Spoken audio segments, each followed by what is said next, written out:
Prime Minister Narendra Modi today said that 700 lakh metric tons of grain storage facilities will be built across the country in the next 5 years under the world's largest grain storage plant.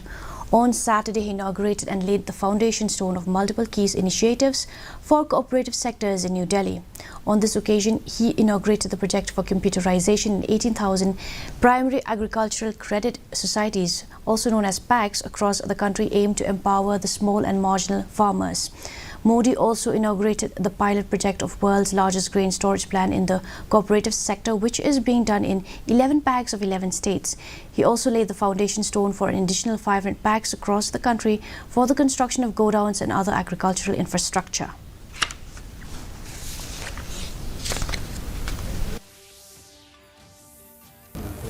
दुनिया की सबसे बड़ी भंडारण योजना के तहत अगले 5 वर्ष में 700 लाख मैट्रिक टन भंडारण की क्षमता तैयार की जाएगी।